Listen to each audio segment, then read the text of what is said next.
Merci et bienvenue à cette nouvelle édition de Intelligence économique. Notre habituel rendez-vous de lundi, nous vous présentons toutes nos excuses pour le retard que nous avons accusé à cause d'un certain nombre de contraintes.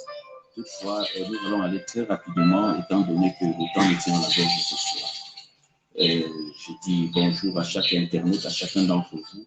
Et puis, nous allons très rapidement parler de la remise en question parce qu'aujourd'hui, nous allons continuer notre thème que nous avons commencé la semaine passée. Pour ceux qui n'ont pas encore regardé, vous pourrez remonter, n'est-ce pas, la semaine passée, je crois que c'était lundi et mardi de la semaine passée. Nous avons fait deux présentations allant dans le sens de comment entreprendre. C'était le sous-thème. Aujourd'hui, on va développer un autre sous-thème, toujours dans le chapitre de comment entreprendre. Nous allons parler aujourd'hui de l'esprit conquérant, avoir un esprit de conquérant. Nous allons développer ça autour de quelques petits points. Le premier sera la remise en question. Le suivant sera les misconceptions, c'est-à-dire les fausses croyances. L'autre qui va le suivre sera le développement d'une nouvelle mentalité. Puis, comment est-ce qu'on se fixe les priorités et en fait, comment on passe à l'action. Ces points, n'est-ce pas, ici présentés, nous nous retrouvons juste après cette page publicitaire. Attention, attention! Avant toute chose, active les notifications pour la page Web Education maintenant afin de suivre de près la révolution économique, notre révolution commune en économie numérique. Que ce soit sur un appareil Android ou iPhone, la procédure est la même.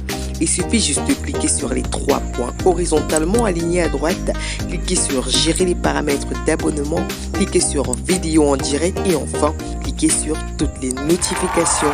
Cette activation fera que désormais, à chaque publication ou émission en direct, tu reçoives un signal, une alerte. Maintenant que tu es bien renseigné, agis. Et juste une dernière précision s'il te plaît, pense aussi à aimer, commenter et partager les publications. Notre révolution économique a besoin de l'action de chacun et de tous. Retrouvons-nous sur notre chaîne YouTube, mais aussi et surtout sur galazit.com. The Laxhead Marketplace, the global multi-service platform of prosperity.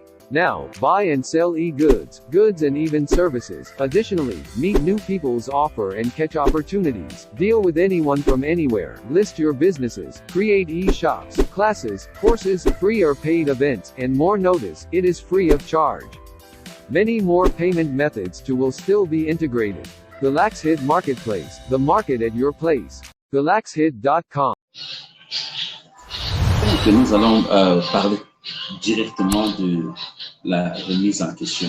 Il s'agit de quoi? En fait, il faut se poser des questions qui permettent à votre personne de se révolter un peu.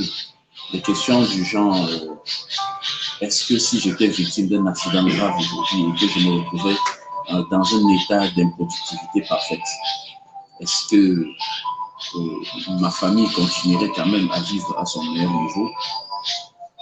Est-ce que si mon entreprise aujourd'hui s'arrêtait, est-ce que je continuerais quand même à vaquer, n'est-ce pas, à mes loisirs comme par le passé? Est-ce que j'aurais les mêmes privilèges? Est-ce que ma vie serait toujours au même niveau? Donc, c'est cette manière de se questionner, de se poser des questions, de se poser alors de bonnes questions. Ça vous permet de vous rendre à l'évidence et comprendre qu'en réalité, vous devez faire quelque chose afin que la question que vous vous êtes posée, n'est-ce pas, initialement, ait une meilleure réponse que celle que vous obtenez sur le champ. Par exemple, si je vous demandais, qu'adviendrait-il à votre famille si demain, au bureau, on vous servait une lettre de licenciement? Est-ce que vous pourrez vivre à votre même niveau pendant l'année qui suit? C'est juste une question que chacun de nous peut répondre.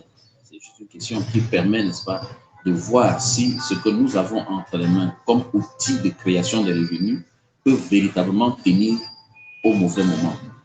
Et voilà pour parvenir à faire réellement face à cela, il faut que nous dégagions de nos esprits, n'est-ce pas, les mauvaises conceptions. Tout le monde a quelque chose qu'il croit et qui est faux. Et je me demande toujours pourquoi est-ce que les gens sont un peu comme fâchés quand ils se rendent compte que leur croyance n'est pas vraie. Il y a des choses que l'on croit et qui n'ont rien à voir avec la vérité. Je suis déjà là dans les misconceptions, c'est-à-dire que les gens pour nous sont en train de parler déjà des fausses croyances.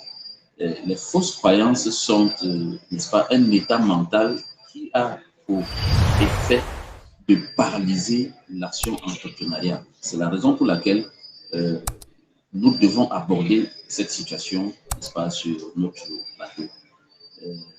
Par exemple, je veux prendre un cas de mauvaise croyance.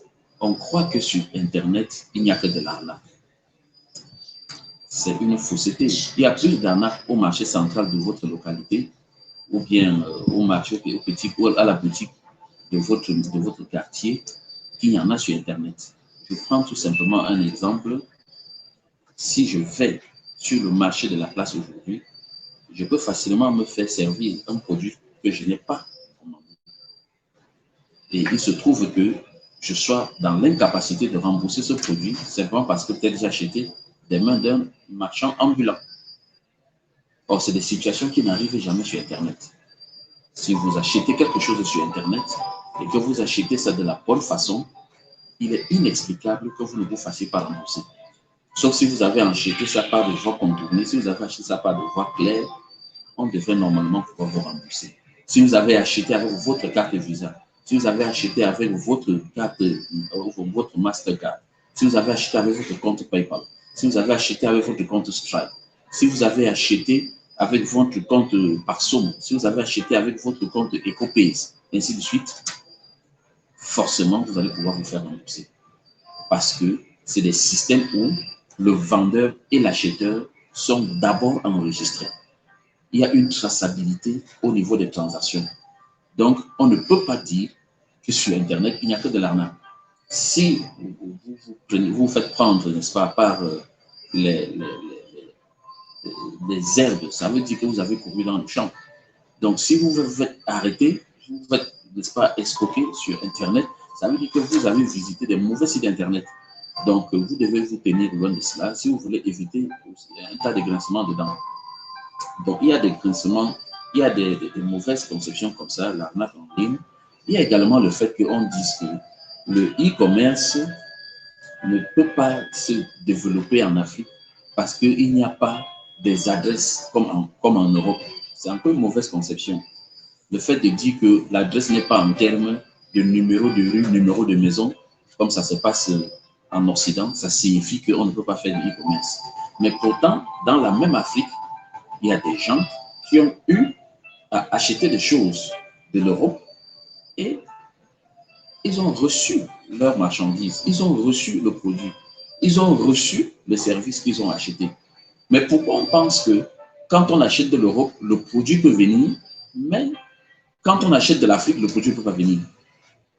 Alors que les mêmes services qui sont responsables de transmettre les courriers sont aussi en activité sur le sol africain. Moi, je ne comprends pas. Je ne comprends pas. J'ai eu acheté des services en Afrique, on m'a livré. J'ai eu à en acheter un autre qu'on n'a pas pu me livrer, on m'a remboursé. Donc, l'Afrique, ce n'est pas forcément... Il faut qu'on arrête un peu de penser. Quand on parle de l'Afrique, au niveau international, on voit seulement des jeunes noireaux qui courent au travers du désert pour aller en Europe et après ils arrivent au bord de la mer Méditerranée, ils se déshabillent, sautent dans l'eau, ils nagent jusqu'à l'autre côté pour aller se trouver une situation confortable en Europe. Ce n'est pas seulement ça l'Afrique. Nous pouvons faire aussi du e-commerce ici. Donc il faut que cette façon de croire change un peu pour nous permettre, n'est-ce pas, de marquer un bon pas, alors un pas décisif en avant. S'il y a des fausses conceptions à la base, ça paralyse notre action entrepreneuriale. Donc, il y a également autre chose, on dit, on ne peut pas faire du e-commerce en Afrique parce que PayPal ne fonctionne pas en Afrique. C'est encore une fausse conception.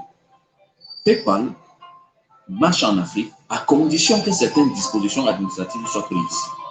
et lesquelles nous allons vous proposer à la fin, n'est-ce pas, de cet entretien. Il y a des dispositions qu'on prend pour que PayPal marche n'importe où. Il y a des dispositions qu'il faut prendre. Parce que vous savez, les gens qui ont pris, qui ont eu de l'avance sur nous sur le marché numérique ont mis en place un certain nombre de régulations auxquelles il faut se conformer pour avoir droit aux transactions et aux paiements en ligne. Donc, il faut qu'on se conforme à ça et il faut qu'on se mette dans la tête que nous devons nous conformer à cela afin que PayPal puisse marcher chez nous. C'est une question de régulation. Et si à titre individuel, vous pouvez vous conformer à ces régulations, PayPal marchera pour vous et vous gagnerez effectivement de l'argent en ligne avec votre compte PayPal, avec votre compte Stripe et avec n'importe quel compte dans le monde. Il suffit simplement de pouvoir vous conformer aux régulations en vigueur dans ce système-là. Donc, il y a également une autre misconception qui dit que l'économie numérique, c'est la crypto-monnaie. Je n'aime pas très souvent aborder ce point parce que les défenseurs de crypto-monnaie estiment qu'on est en train de ternir leur profession, alors que ce n'est pas vrai. Moi aussi, je suis détenteur d'un wallet Bitcoin. Mais je dis simplement que, parce que j'étais à une conférence sur l'économie numérique, une dame s'est levée et elle nous a dit qu'elle ne sait pas comment est-ce que quelqu'un peut dire qu'il agit, qu'il est acteur, qu'il est entrepreneur web, alors qu'il n'a même pas un compte Bitcoin. Mais ça m'a fait rire parce que pour elle, avoir le compte Bitcoin, c'est la preuve qu'on est dans l'économie numérique. Par contre, nous qui avons un compte PayPal, on a un compte Stripe, on a Paxful, on a autres qui sont connectés directement au réseau bancaire. Pour elle, ce n'est pas l'économie numérique. C'est un peu risible à un moment donné. Donc, il faut que les gens comprennent une chose. L'économie numérique, c'est l'économie normale. Seulement, cette économie est donc numérisée, c'est tout. C'est un peu comme si on avait informatisé une administration. Dit maintenant que parce qu'on a informatisé une administration, ça veut dire que le dossier numérique devient l'administration numérisée. Ça ne veut rien dire. Ça ne veut rien dire. Voyez-vous, le dossier n'est qu'un élément de toute une administration. L'économie numérique, certes, on peut, si sur une base consensuelle, les gens décident de se faire des échanges commerciaux, autant pour moi, en termes de crypto-monnaie, la crypto-monnaie peut avoir ainsi participé à l'économie numérique, mais on ne peut pas dire que la crypto-monnaie, c'est l'économie numérique et que quiconque n'investit pas dans la crypto-monnaie ne fait pas l'économie numérique.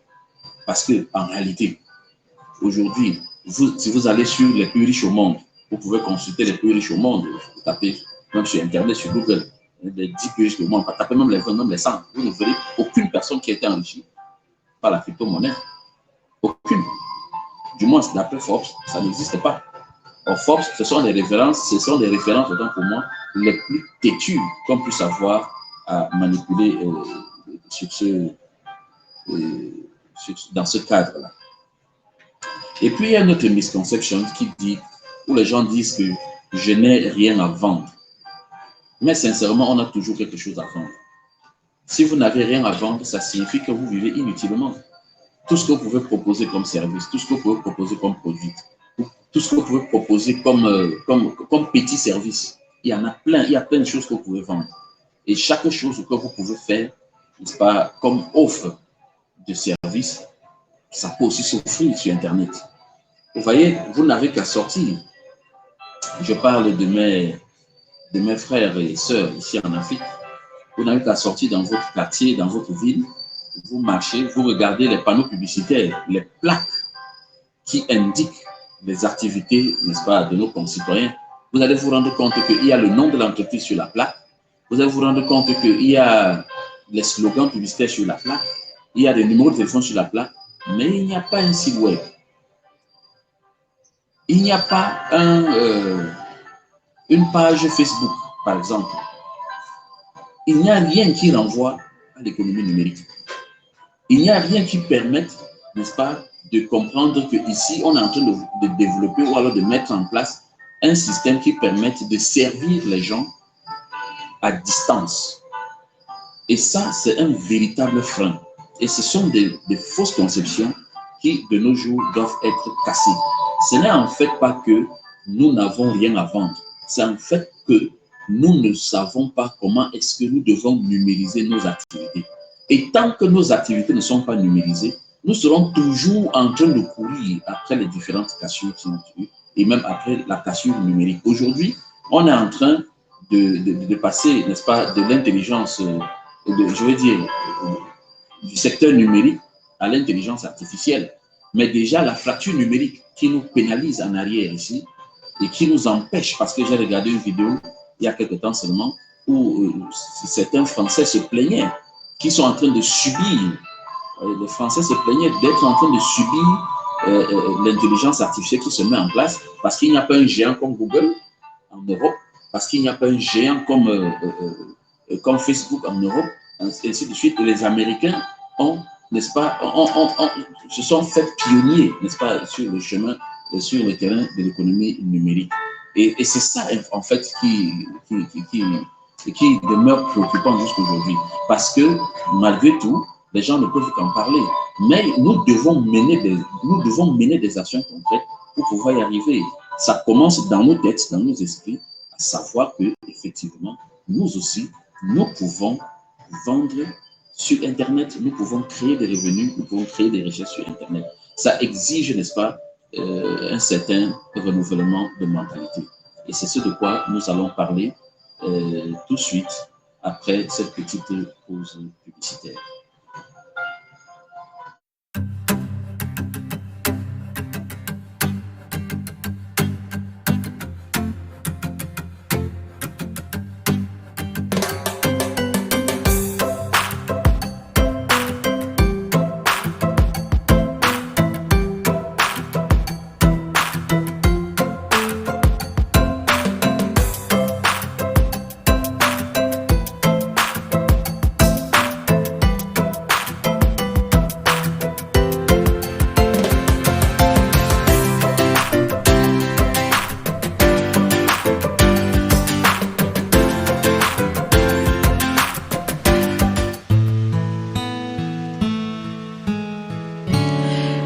Quelquefois, notre espoir grandissant s'effondre à cause de nos mauvais choix. Écoute bien ceci. L'adoption d'une nouvelle mentalité est indispensable. Cette adoption est incontournable lorsqu'on va engager, n'est-ce pas, ces opérations dans un nouveau secteur. Ici, très souvent, c'est des choses où on a vraiment passé de l'enseignement. Et généralement, pour éviter de se tromper, on est alors tenu, n'est-ce pas, d'avoir des mentors. Il faut toujours choisir une personne qui peut vous conduire sur le chemin dans lequel vous êtes en train de vous engager.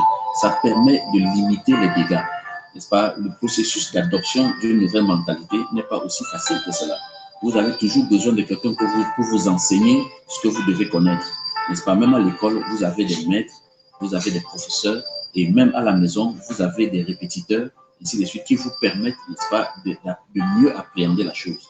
Donc, trouvez-vous des personnes qui sont capables de vous conduire sur le chemin de l'économie numérique. Alors, pas juste l'économie numérique, mais sur le chemin de l'entrepreneuriat en ligne, parce que c'est effectivement de ça qu'il est question.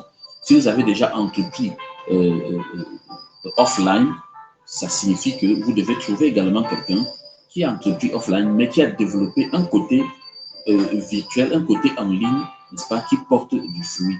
Voyez-vous, n'allez pas choisir quelqu'un qui ne comprend pas grand-chose à cela. Vous devez choisir quelqu'un qui a quand même déjà un niveau d'expérience que vous n'avez pas encore. Et puis, vous pouvez aussi changer de mentor en fonction, n'est-ce pas, de ce que vous êtes en train de rechercher comme connaissance. Donc, vous devez également avoir un état de personne facile à enseigner. Vous devez être enseignable. Vous devez pouvoir vous informer. Vous devez pouvoir aller chercher l'information où elle se trouve. Et c'est la raison pour laquelle plusieurs sont, n'est-ce pas, en dehors de tout ce que offre l'économie numérique comme avantage. C'est simplement parce qu'ils ne sont pas toujours informés Ils ne vont pas chercher l'information là où elle se trouve. Or, nous sommes aujourd'hui à un moment où l'information est capitale, au point où il y a déjà en place, n'est-ce pas, depuis des années déjà, un système de traitement automatique de l'information, c'est ce qu'on appelle l'informatique.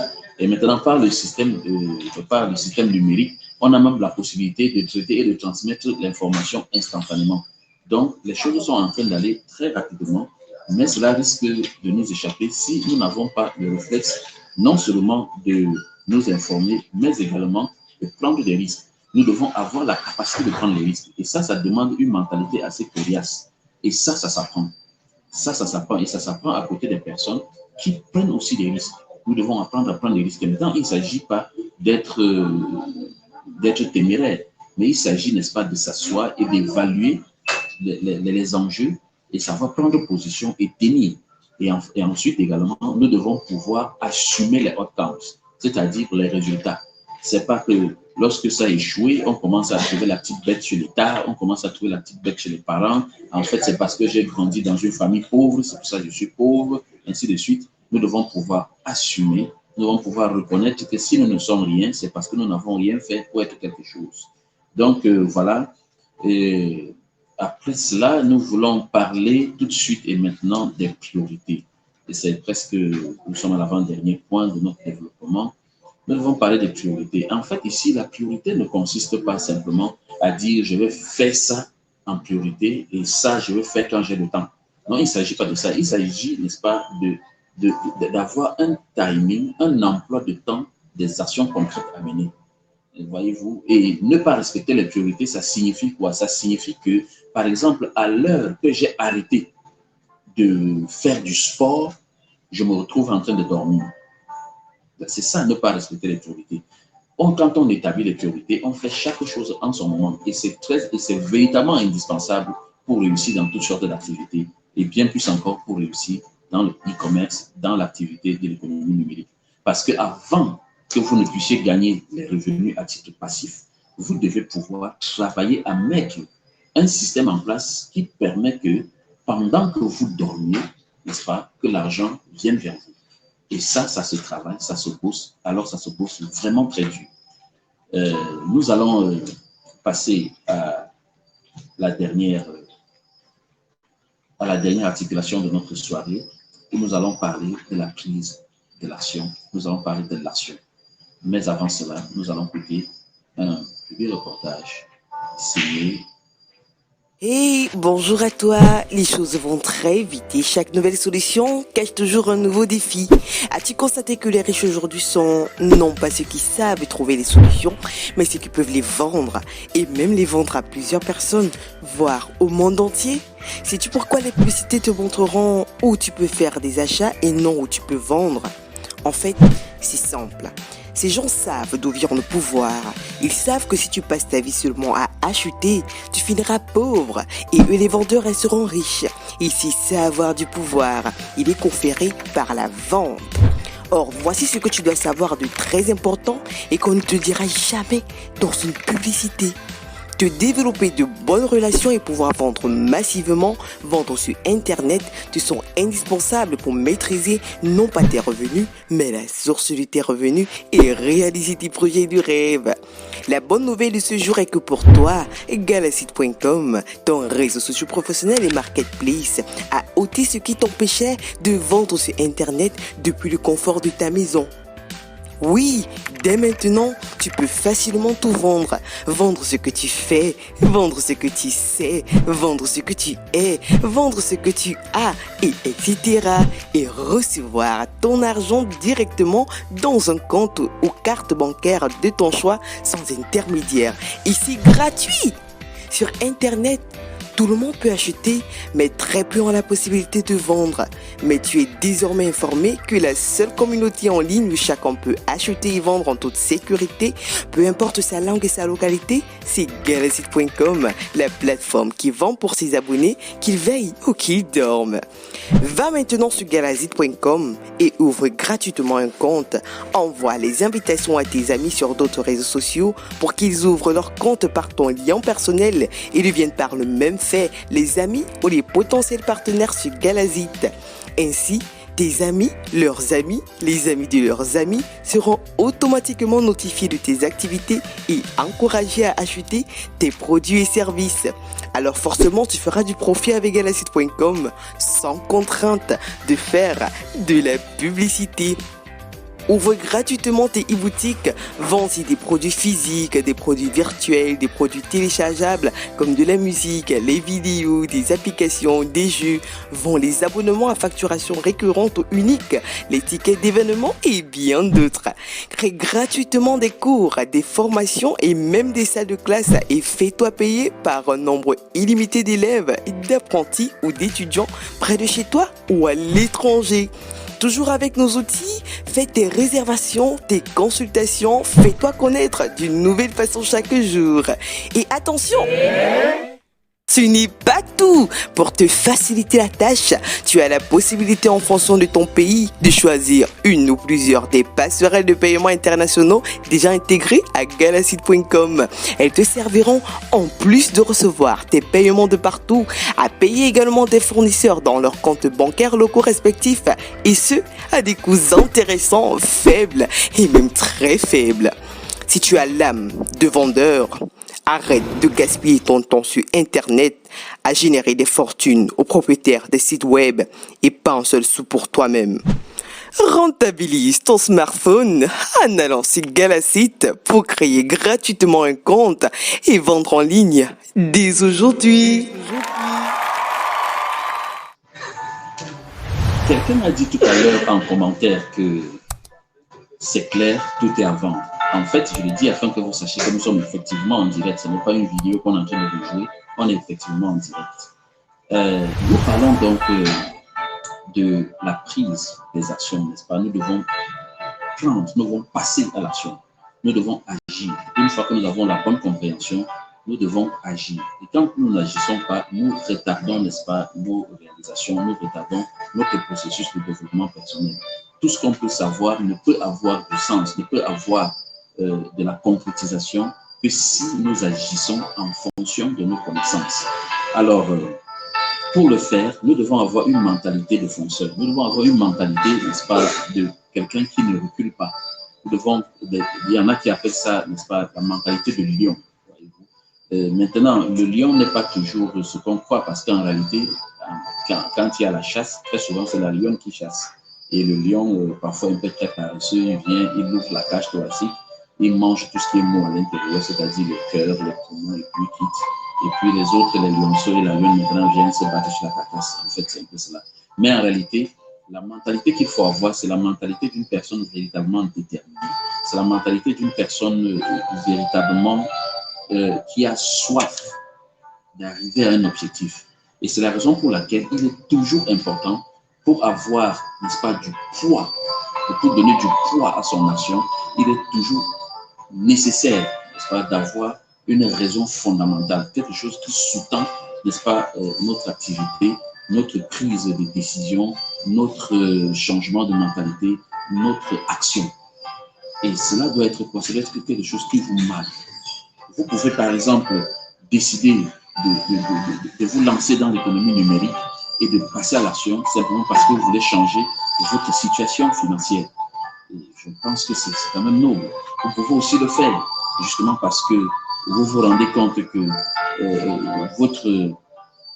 dans votre famille, il n'y a jamais eu personne qui s'appelle riche. Et vous décidez de devenir riche à cause de cela et vous passez à l'action à cause de cela. Maintenant, il y a des niveaux plus élevés que cela. Vous pouvez aussi penser que vous allez vous lancer en économie numérique pour soutenir l'œuvre de Dieu. Et vous savez, il y en a qui le font. Je suis l'un d'entre eux. Voyez-vous, on se lance dans l'économie numérique parce qu'on a besoin d'argent pour soutenir l'œuvre de Dieu. Ça se fait aussi. On se lance aussi dans l'économie numérique parce qu'on a besoin de beaucoup d'argent pour contribuer au développement de notre pays. Ça se fait aussi. Donc, personnellement, je veux me lancer dans l'économie numérique. Je me suis lancé dans l'économie numérique parce que effectivement, il nous faut plus de moyens. Il nous faut, n'est-ce pas, plus de moyens pour pouvoir soutenir l'œuvre de Dieu. Ça, je l'ai déjà dit. Mais aussi, je suis décidé et déterminé à offrir à chaque Africain de guérir de sa fracture numérique. La fracture numérique, c'est le décor actuel qui fait en sorte que tout le monde puisse vendre sur Internet, mais pas les Africains de l'Afrique noire. Et le simple fait d'être en deçà de ce privilège peut expliquer n'importe quel aspect du sous-développement en Afrique, du fait que les gens meurent du paludisme en Afrique, du fait que les gens manquent des hôpitaux pour bien se soigner en Afrique, du fait qu'en Afrique, on est encore à soigner de la coqueluche, on est encore en train de soigner les choses que les autres ont vaincues depuis des années. Voyez-vous? Parce que il faut qu'on tende toujours la main vers l'extérieur pour recevoir de l'aide, pour faire ceci, pour faire cela, alors que des milliards de dollars circulent sur nos nez, sur la toile, tous les jours que Dieu a créé. Mais nous ne sommes pas concernés simplement à cause de la fracture numérique. Notre objectif, dans le cadre de cette activité sur la toile, c'est de pouvoir offrir à chaque Africain la possibilité de guérir en se soignant lui-même de sa fracture numérique. Et nous allons vous proposer des outils dans notre prochaine présentation et nous osons croire que nous serons à la hauteur de vos attentes. Portez-vous bien, nous allons sans tarder mettre la clé sur le paillasson et nous dire à nous revoir, à demain sur le web. Je vous aime.